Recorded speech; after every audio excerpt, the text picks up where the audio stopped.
Postmortem તો થઈ ગયેલું છે, પણ હવે લઈ જવા માટે વાહન નથી, સબ વાહિની નથી. અમે હવે પિકઅપમાં લઈ જવાનું. આ લોકો પોતે કેપેબલ નથી અને તે લોકો આજે આ પિકઅપમાં લઈ જાય આજે, તો કમસે કમ એવી તો વ્યવસ્થા કરો. અહીંયા ગાડી એટલું મોટું સ્ટેચ્યુ ઓફ યુનિટી બનાવ્યું છે. અહીંયા ગાડી વિશ્વની સૌથી ઊંચી પ્રતિમાથી જાણીતા બનેલા સ્ટેચ્યુ યુનિટી નજીકના એક ગામમાં એક યુવાન અને યુવતીનું આકસ્મિક મોત થતાં તેમના મૃતદેહ પોસ્ટમોર્ટમ માટે હોસ્પિટલ સુધી લાવવા માટે ગ્રામજનોએ જોડી બનાવી હતી અને પીએમ કર્યા બાદ પરત લઈ જવા માટે સરકારી હોસ્પિટલમાં સબવાહિની ના મળતા ખુલ્લી પિકઅપમાં આ રીતે લઈ જવાતા 23 વર્ષના સફળ વિકાસની વરવી હકીકત સામે આવી છે. વધુમાં શું સામે આવ્યું છે તેની વિગતે વાત કરીશું આ વિડીયોમાં.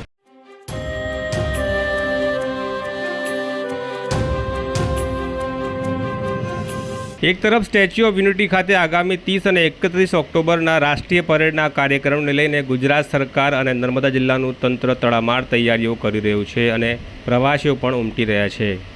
ત્યારે 23 વર્ષના સફળ શાસનના સરકારી દાવાઓ વચ્ચે સ્ટેચ્યુ ઓફ યુનિટીથી માત્ર 5 કિલોમીટરના અંતરે આવેલા ચીનકુવા ગામે ગઈકાલે ખેતરમાં કામ કરતા યુવાન અને યુવતી ઉપર વીજળી પડતા બંનેના મોત થયા હતા.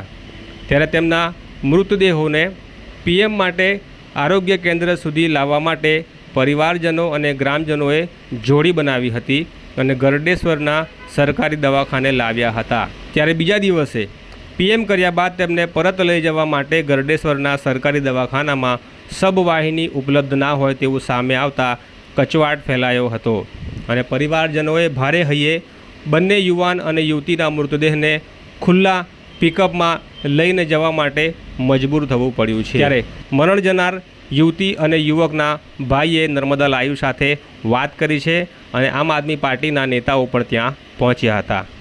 અમિતભાઈ, ગઈકાલે શું ઘટના બની? 3:30 વાગે બપોરે આકાશથી વીજળી પડી, એમાં ડાંગર કાપતા હતા. એમાં પછી એમાં અહીં લઈ જવામાં મોડો થઈ ગયો. જોડી બનાવીને લઈ આવ્યા, 6-7 કિલોમીટર જોડી બનાવીને લઈ આવ્યા. અને જે ગુજરી ગયા છે તમારા કોણ થાય? એ મારા જમાઈ અને આ મારી બેન. એ બંને તમારા બેન છે? હા, બેન છે. કેટલી ઉંમર એમની છે? એમની 18 વર્ષ અને પેલા જમાઈને 25 વર્ષ છે. તમારું કયું ગામ? દીરખાડી. કેવી રીતે લઈને આવ્યા? જોડી બાંધીને લઈ આવ્યા. કેટલા કિલોમીટર? 6-7 કિલોમીટર છે. પછી અહીં આવીને પછી પોસ્ટમોર્ટમ તો થઈ ગયેલું છે, પણ હવે લઈ જવા માટે વાહન નથી, સબ વાહિની નથી. અમે હવે પિકઅપમાં લઈ જવાનું.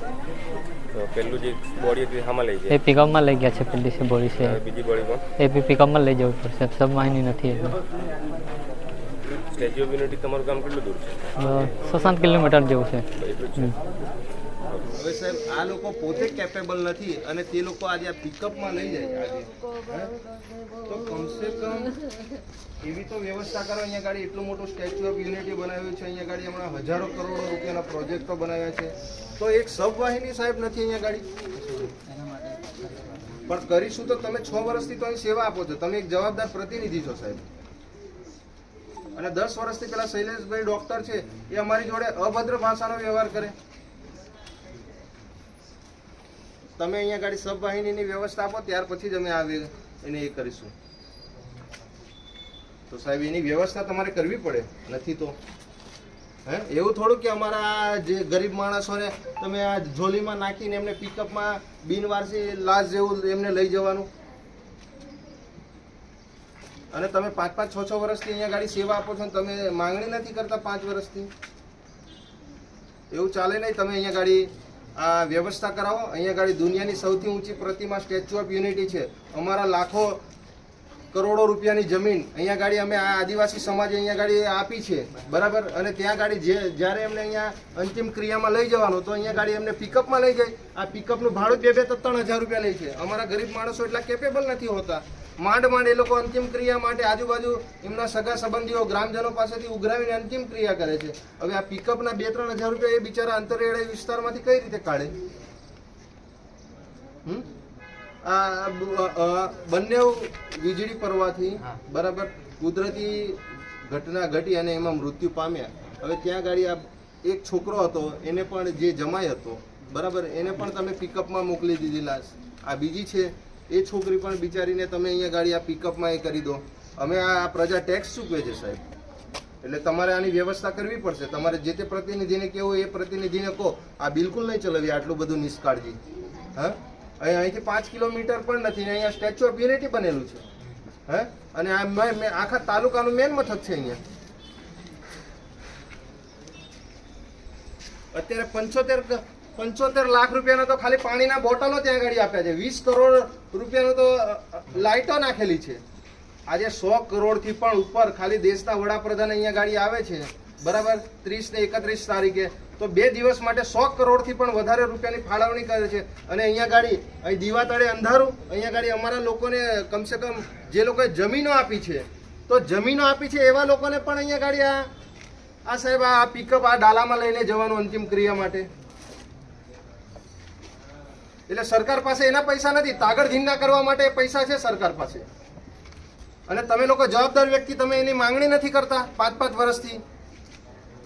એટલે ચાલે નહીં. તમારે જે પ્રતિનિધિને કહેવું અહીંયા આગળ હમણાં કાર્યક્રમ છે મોદી સાહેબનો, અહીં દુનિયાભરના નેતાઓ છે, અધિકારીઓ છે, મુખ્યમંત્રીઓ છે, 2-3 મહિને આવે છે અને અમારા માણસો માટે અહીંયા સબવાહિનીની વ્યવસ્થા નથી.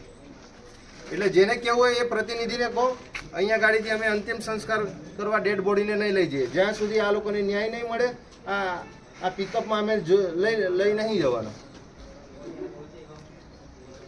આ વ્યક્તિએ 2 એમના પરિવારના સભ્યો ગુમાવ્યા છે. અંતો પ્રયત્ન રહે, તમે એમ્બ્યુલન્સ મંગાવો સબવાહિની, અહીંયા અમને જોઈએ સબવાહિની.